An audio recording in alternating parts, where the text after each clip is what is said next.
Welcome to Eden Equips, the podcast that shares real stories, practical tools to help parents, carers, and educators feel equipped for the journey of raising and supporting neurodivergent children and young people. Whether you're tuning in with a cup of coffee, you're in the car on the way back from the school run or work, or you have a precious quiet moment, I'm really glad you are here. And I'm also really glad that we are joined today by Kirsty, Dr. Kirsty Porter, give your full title, a paediatric dietitian, the founder of Nutrition for Kids, and researcher with over 15 years experience across NHS and private sector. Kirsty truly understands how overwhelming mealtimes can really feel for parents and carers. So I think if you're listening today, whatever point of the journey you're at, whether you're starting your little ones in solids, supporting a little beige food loving toddler, or working with sensory eaters, I know today is going to be incredibly useful for you all. Kirsty, I'm so delighted to have you here today. I know it's always a bit surreal listening to comments about yourself, isn't it? But take that in. Talented, experienced individual. I'm extremely excited to learn and hear your advice because mealtimes can be tricky. Oh, very much so, indeed. Really, really tricky. I guess tell us a little bit, a good place to start, about what a pediatric dietitian involves, and what started this for you? Like, why did you care about it, I guess? So basically a dietitian, we work with lots of families.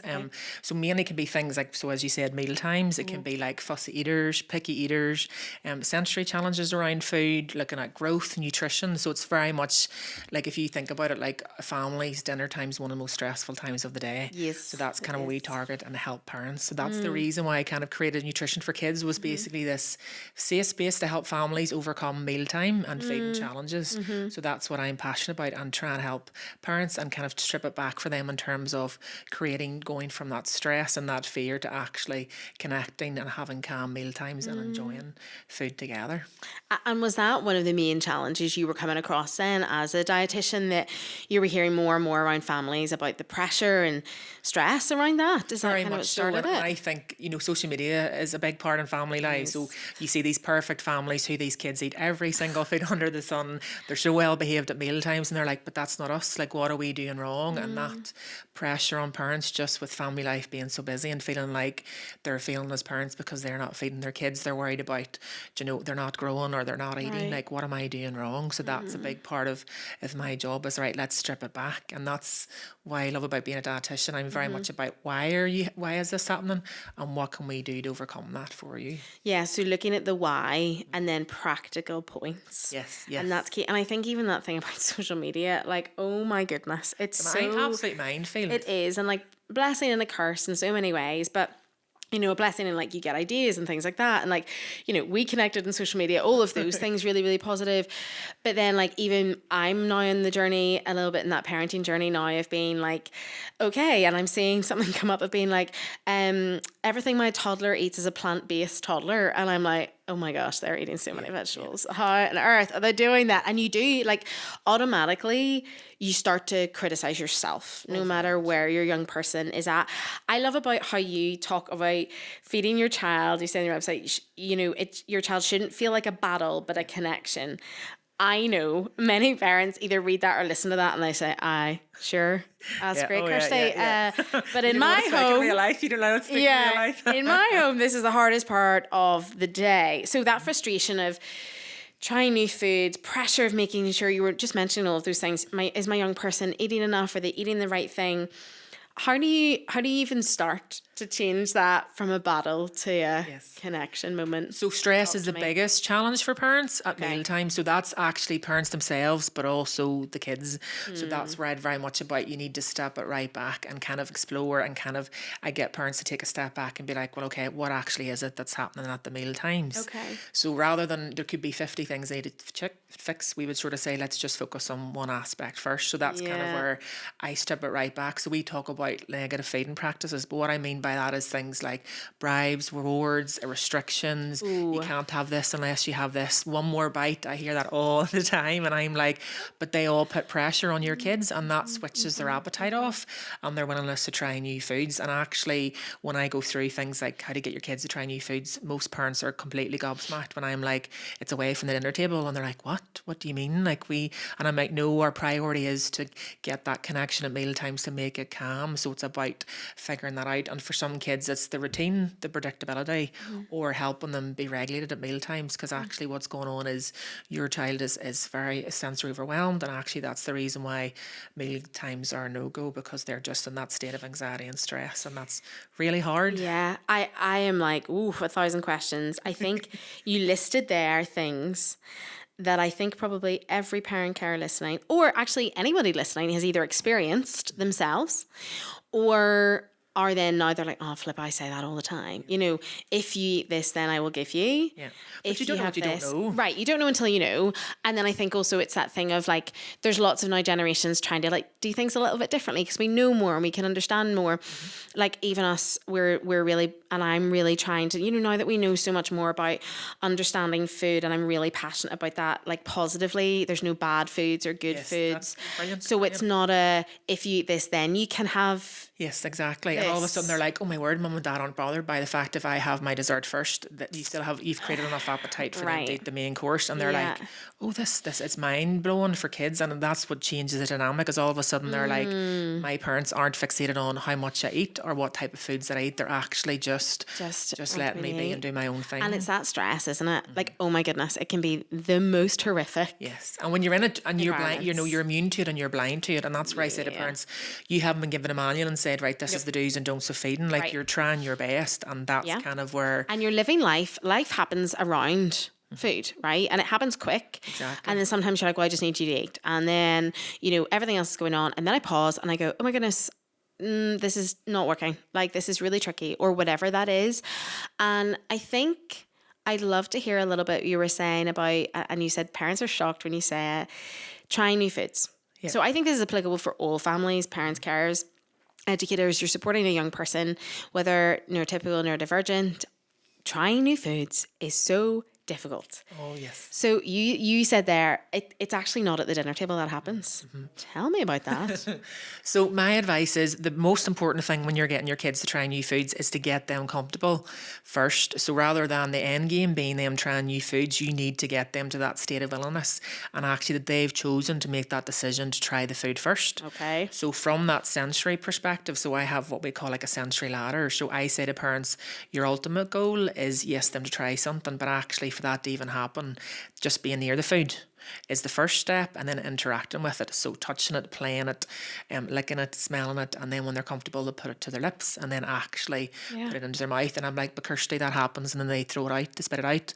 And I'm like, but that's their body's defense mechanism of being like, I don't like this, I'm not sure, so let's get rid of it as soon as we can. So, but if you kind of start off with that sensory step-by-step process of trying new foods, and it's not that you must try this, it's your child has made the decision, so they might be exposed to it 20, 30, 100 times before they feel ready to do so. And there's things like cooking together, baking together, but you see parents when I'm like, no, I'm not meaning every single meal time. You need to spend 2 hours every day in the kitchen. It is, can they wash the vegetables? Can they help set up the dinner table? Can they help mix something? And actually, if you have a bit more time, for instance, at the weekend, why not make it, right, let's have brunch, so let's do French toast, pancakes, something that's simple that everybody can integrate with and like, and then you can tailor towards every child in terms of always having safe foods alongside your exposure to new foods and making it fun. So I'm all about smiley faces with fruits and vegetables. Love a smiley face. And a competitive, so for competitive families, I'm like, who can be the most creative, making a pizza family night or a taco night or a pancake, and all of a sudden you're changing the dynamic. It's not you stressful, having fun, and you're not being pushed on to trying new foods. And actually, because they're naturally inquisitive, they've reduced their fear. They're going to be like, actually, I'm going to try this and see what it's like. And your reaction is not to be then, yeah, go on, quick. It's just like, oh, you know, and move on. So that, and it's really hard, isn't it? I think you're fighting a lot of natural things in you. Yeah. When you're a young person is trying new foods, like we've really been working at that as a family of then I'm like, no, don't say anything, like just let it happen. Like we're not trying to push and be like, you can't leave the table until this is. But it's like that exciting, making it fun. We're all trying, it's so crunchy, and like having detectives. those. I'm all about detectives. So we are detectives when we're exploring food. It's about, let's be a detective and find out what we think this food is, and if we're going to see what it's like and its properties first before we decide to try it. Yeah. But if you imagine, you know, when we were younger, we were like, think of the starving children in Africa. You know, like you can't leave the table. Like, you know, that's in Africa. Children in Africa don't have food. You're constantly being bombarded with friends and family who've all the best intentions of the world, but they're making you feel like you're a bad parent because you're not feeding the kids in the particular way. So I'm like, you need to forget all that. And particularly now with social media, like the amount of parents that are coming up and be like, we are ultra processed food free, and I'm like, well, that's incredible. That's not real life. Fair realistic. play. You know? So I'm very much like inclusion, not exclusion. And actually, some kids, like we mentioned, the beige diets. Yes. That's the only foods they eat, and then you make the parents feel awful because you're like, you're a bad parent because you feed. And I'm like, no, your priority is to feed your kids. You meet your children where alive. you're at. Yeah. And I think I'd love to go into, because, you know, listening to all of this, obviously everyone's had a completely different journey, but if I'm a parent of an autistic young person who has high complexity textural sensitivities to food, and I am a beige diet, my kid is smiley faces or chicken nuggets and chips, that classic, and you're giving me all these, I'm hearing this stuff you say, and I'm like, that would never work. They would never want to even involve with, you know, and those phrases you'll probably hear a lot. What do you say to families who are raising neurodivergent children, young people? Change can be made, but it takes time and consistency. So it's about that kind of meeting your children where you're at. So for that example of that beige foods, then I would say we do what we call food chaining. So say if it is those smiley faces, then I would say about, first of all, you'll change one small property. So that might be a different brand. Or if they try potato waffles, then I'm like, what about trying waffles that have the carrots in them? Or you're trying to make a homemade version of them. And the same with chips. Right. If it's like fat chips, thin chips, and then... So you're not going, my kid only eats smiley faces, let's try some broccoli. Yeah. So you're very selective. So you pick. So that's kind of where with my one-to-one support, I'm like, you tailor towards, these are my 4 foods that they eat, so that you pick foods very similar to the food that you're having. So I'm like, that's totally unrealistic to expect them to try complete food from a different food group. So you pick something that's similar, and your kids don't have to try the new food. So like you said, they might only eat the waffles or the smiley faces or the chips, but if you as a family are having broccoli or sweet corn or peas, your kids can still get them from the freezer. Your kids can still help make them, and they can I hear serve that them on your table as opposed to they're them still part of it. And then what you'll have is what I call a yes plate. So you'll put like literally a teaspoon max of a new food, so that broccoli or sweet corn that you want them to try, on a separate plate. And that's where they can see it. Once they're comfortable, they might start touching it, they might start playing with it, and that's how you get it to go from there to their actual own plate. Because for some kids, that's their safe space, and if you touch it and interact with it, that's a no-go, because you've so that's where that yes plate can be big. Yes plate. I love that. And isn't it, it's patience for us as the parents and carers of that yes plate. I've got that yes plate and I have my new food plate, but it's not first time. No. So it's about, so my job is to kind of change your mindset to be like, overnight your child's not gonna try 40 new foods. It can take you months and months. So my mantra is, you need to see this as a marathon, not a sprint. Right. And it's the small wins. But actually, what's happened tonight? Your child helped you with that broccoli. They touched the broccoli. They smelled it. Huge success. So those are all small wins. So that's what you keep yourself. That's what's going to motivate you to be like, right, Kirsty says that all counts. That's all success. So changing your mindset to be like, we are doing a brilliant job. We are winning. Like, this is what we are doing. We are making progress. Yeah. And celebrate that, because it's so big, isn't it? There's, especially for young people with sensory needs and differing and often quite complex sensory needs, that you're like, that is a huge win. Yes. Oh, very much so. And rather than being like getting swamped and everything else. And I think something that you'd said there, family comments, okay? I think it's maybe one of the biggest ones around food. I was writing some down of like, I've heard, if they're hungry, they'll just eat. Yeah. So don't be giving them, I like, you can say, no, Kirsty, a dietitian told me no. And it's because you need to change your mindset of like, so if parents say that, you appreciate what they're trying to say, but instead what you want to do is, well, actually it's not that they're hungry, it's that they're sensory overloaded. Right. So actually what's happening is your child is not badly behaved at the mealtime, it's that they are feeling very overwhelmed and they're so stressed out, and that's why they're not. So you can do all the things in the world, but your child is not going to touch that food because they are not hungry.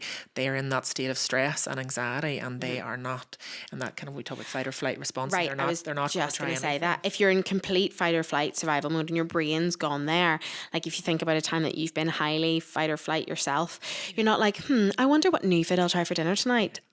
No, I wonder if I'm even going to eat.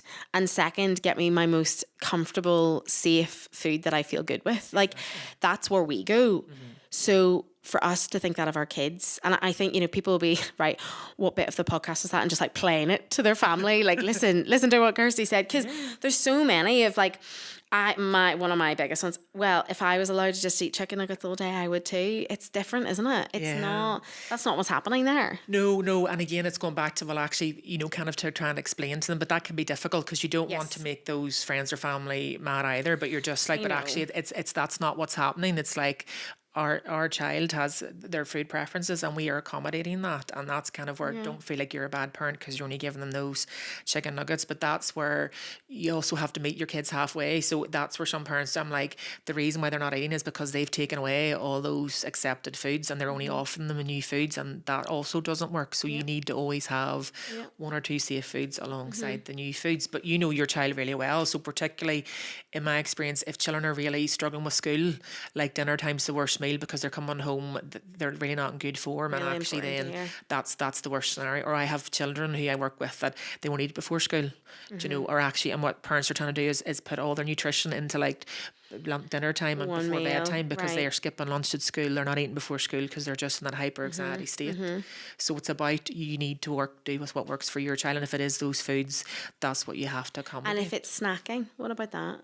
So I'm a big no for grazing. So because the challenge is, without knowing it, your children could be eating 20 snacks a day, and that puts off their appetite to eat meals. So actually then when I kind of do an analysis with families, I'm like, the reason why they're not hungry is because, do you realise they've had X amount of snacks before you've even tried to offer lunch? So I'm about kids thrive in predictability. So I'm always like, especially with younger kids, all my friends and family be like, yes, this is our bedtime routine, this is our sleep routine, and I'd say, so what's your mealtime routine or your snack? And they're like, interesting. I didn't know you had to have one. So that's where I say to parents, particularly with kids, especially them that are neurodivergent, they thrive on predictability. So if you have that set routine of breakfast, lunch, dinner, you can still have snacks, but it's that mid-morning, mid-afternoon, before bedtime. Rather than they come into the cupboards and just...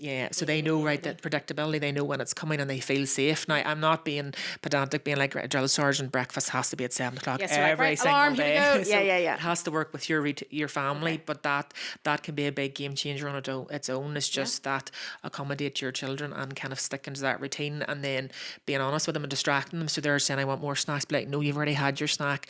Remember, lunch is coming in. Around that, so half an hour. Oh yes, I'm the queen of like, let's get a visual schedule. Really, so stick it on the fridge to be like, we know when this is coming. So then you're not starving them. They just know, right, mummy's right, lunch or dinner's going to come. Or I've had my 4 frubes or whatever, they're now finished. You know, there's a visual of that rather than, especially for young people who maybe don't feel that sensation of full. You know, so they're ready to eat all the time. Like that can be so challenging too. And particularly then with the dynamics, because what will happen is parents will feel overwhelmed, and then they're like, right, what do you want? And actually kids are dictating what they want for food, and I'm like, no, but we talk about the vision of responsibility. So basically the child's job is to decide if they eat the food and how much, and often that's where parents are riding that with, you have to eat more, and actually parents are saying, what do you want? Where I'm like, no, your job is you decide what they're having, it's up to them, but you need to meet them halfway and always have foods that they'll eat. And that can be a game changer for parents, because they're like, well, we are being like a restaurant, we are literally giving them. So I know parents who are making 5-6 different meals, and I'm like, but if you can find the common ground of, right, what are the safe foods that all my kids will have, and then here's your new plate of and the family style dining. So all the food, I'm a big fan of that, where everybody puts the meal in the middle of the table and everybody helps themselves. So again, there's this no pressure, so your kids can control what they're putting on, what they put on, and how much. So big portions, that's another thing. Parents think the kids need 2 or 3 times the portions that they need, and if you imagine if a kid's feeling overwhelmed and you put this big massive plate of food, their body goes into shutdown, whereas if you keep it small, keep it simple, then they can choose to have more food. And sense of achievement. It's so fascinating, isn't it? Because actually around food, so much of our own experience ends up, you know, pressured and put onto, and we're trying to break so much of those habits. And I just even think some of those phrases from family, I always think of, well, let's think about how that impacted us, of like, you know, like I'm from a really big family, and it was very much like, here, stretch or starve. If you want to eat, you got to go quick, and then that pressure of like, I was definitely in the era of like, my parents are incredible, but the era of finish what's on your plate. Yeah, You're lucky to have it. Kids are in Africa with no food. And yet, like, I think even then I had to work through, when you look at then complex relationships with food as you get older, and then I all of a sudden had to really analyze. I had this like inbuilt pressure in my head of like finishing anything that was put in front of me, even though my body was like, I actually don't need that or want that. And like, that's been such a growth journey for me. Which is incredible. But then you learn from that, and then whenever you're with your kids, right, you'll know where I don't want them to be like that. Absolutely. And that's where I say to parents, like, I was that fussy eater as a child. Like, I grew up on a farm, so I literally lived on meat, potato, vegetables. So I didn't try, like pasta or rice until I went to university. Like a sauce, couldn't do it. And all of a sudden they're like, hey, what have you done with? Because I'm like, when I go to London to see my best friend, like I like Korean food, of Japanese, like Thai, and they're like, what happened? And what happened? And I'm like, I'm evidence and proof that you can overcome it. So it's just, but it's because in my own time and my own comfort, I then chose to try new foods, and my secret was the teaspoon. So then if I didn't like it, then I didn't waste a whole meal. So that's kind of where. And that's big for parents, that wasting, isn't it? Yeah. The cooking 5-6 different meals and wasting. I think those are really key points that you said of, you don't have to, you're not acting like a restaurant. What does everyone want tonight? What does everyone order? I think that's really important, because I think we've got lost a wee bit in that. But keep their safe foods. Yes. And that teaspoon, I love that. And then the new foods is the food that you've planned to make for the rest of the family. Naturally, so anyway. It's natural, so it's not going to go waste. So if I've got a pasta bake, a chicken curry, there's a wee teaspoon. And you mentioned earlier about the kids that don't like texture, so I'm like, well, deconstruct that meal. So then if you are doing a pasta bake, or you're doing like tacos or wraps, your kids can have the plain wrap, they can have the plain taco, and all what we'd call the toppings in a separate compartment plate with all the individual parts. Yeah, I love that. And they can choose, and actually the ownership that they feel and the comfort and the joy that they have, I'm eating the same food as the rest of my family, but it's in the format and the style that I'm comfortable with and that I'm okay to do. And then over time, like dip is a brilliant, kind of bridging gap then to get your kids to try more wet foods and different textures. Experiencing that. It's the dips, isn't it? It's the dipping into the their potato waffle into. That's it. And they're like, but it's red sauce, it's really bad. And I'm like, no, it is your bridging gap, and actually there still is nutritional benefits of lots of food. So do not worry about this ultra processed or this. Your priority is to feed your kids, and there's lots of benefits. It's so hard, isn't it? You get lost in so many articles and podcasts, it. like here we are. But exactly. But hopefully, like, no. So that's giving freedom a bit, isn't it? Exactly. Flip the narrative to be like, actually, breakfast cereals are brilliant for kids because they're fortified with calcium and iron. They're a good source of fibre. So actually, that's really advantageous. If your child only eats toast, switching to 50-50 bread again has added calcium and iron. And all of a sudden, those wee small steps can change your child from being very low in that mineral to then actually have. And all of a sudden, as a parent, I feel more positive about it. Less stress. Yes. Well, a dietitian, I heard this dietitian say I was allowed to feed Dr. Kirsty said these feeds to my kids. I really think it's so important, and that really overlaps to like the sensory eaters that you and Grace have developed. It's such a great program. She talked a wee bit about it on our podcast, about just like being able to give parents that opportunity, just like some of the practical things you've given. Yes, well that's it, because very much we're about, there's just so much misinformation about, so we're very much so noisy. Like, we translate the evidence base into simple practical terms that accommodate a busy family parent life, and that's kind of where our program is different, because we're very much right. So as I said earlier, why is this happening? So why is my child's eating? Where are we struggling? What's going on? So it's been able to kind of identify, right, these are our challenges, and then actually step by step, practical, realistic tips that you can do to create your own action plan to help you overcome it. So that's really how sensory eaters came about. So it's the combination of the OT, so Grace being an OT and me being a dietitian. So you have the nutritional and the sensory element together. So we're far more effective together than we are on our own. What a great way to put it. What a great thing to learn in life, isn't it? Some of those tips you're talking about, and that's how we often finish these podcasts, is our quick equip game. Oh, yes. So a tool, a tool or resource that you love. Sensory ladder. So I absolutely love it. So that kind of, there's 8 steps before your child tries a new food. 8 steps. So go and think that. So with all my one-to-ones, I literally, they put their name on it and they print it off and they stick it on their fridge, and every time you expose a kid to new food, game changer. Love that. The sensory ladder. Brilliant. I really love that. A mindset that helps you. So progress over perfection. So I think sometimes parents are unrealistic in their expectations. So my job is to change it and be like, actually, look how far you've come since we first worked together. Yeah. This is where you're at, and look how far you've come. So focus on the progress and not perfection. Not this fake, here's what my child's eating all day. And you're like, I'm sure they have. Like, I guarantee if we brought the cameras round and saw your kids 5 minutes later, I was going to say, that's exactly it's it. like social, see it from a different perspective, like lens is like you're only seeing what they want you to see on social media. It's not real. So not perfectionism. We're not aiming for that ever. A piece of advice you would then share and leave with others. So connection over corrections. That's me and Grace love that. So we're very much that's it. If you change your mindset to be like, oh, actually, so Kirsty saying meal times is all about connection.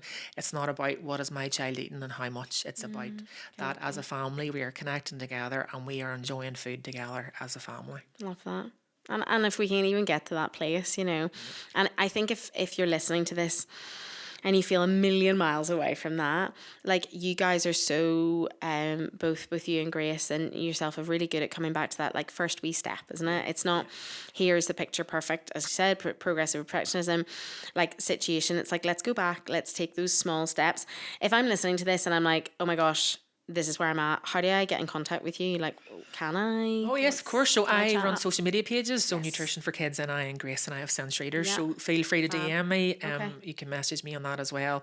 I have a website too, so there's a contact form in it. So most parents contact with that. So I am more than approachable. I'm more than happy to help. And we'll add all that in like podcast notes as well, so people have that. Listen, it could be a conversation, probably is a conversation that we need to expand on in future, but that will be it for today. And hopefully if you're listening, something's inspired you, sparked new ideas. There's lots of new ideas you've given us there, Kirsty, even my brain. I'm like, right, what can we do as a family? How can we change it? So one step at a time. One step at a time, one little thing at a time, and just simply reminds maybe people that they're not alone in this journey, because eating's hard. Yeah, and I think there's a real stigma associated. If I look like I need help, or I tell somebody I'm having challenges, feeling as a, like they feel like they're a failure and that people are going to judge them. Where I'm like, everybody is on the same boat, and actually you'll find it's a lot more common than you think. Yeah. And change can be made, but it's about being brave enough to ask for the help, and the earlier you get the help, the better. The better. Brilliant. And we'll definitely be putting all those information in so people can. And thank you for coming on and sharing. Glad to be here. So many pearls of wisdom, Kirsty, and thank you for listening today. And as I said, if there's stuff there that has sparked ideas, questions, conversations, we'll put in Kirsty's contact details so you can get in touch. And thank you so much, Kirsty. We really appreciate you. Brilliant. Happy to be here. Thank you so much. Thank you. Bye.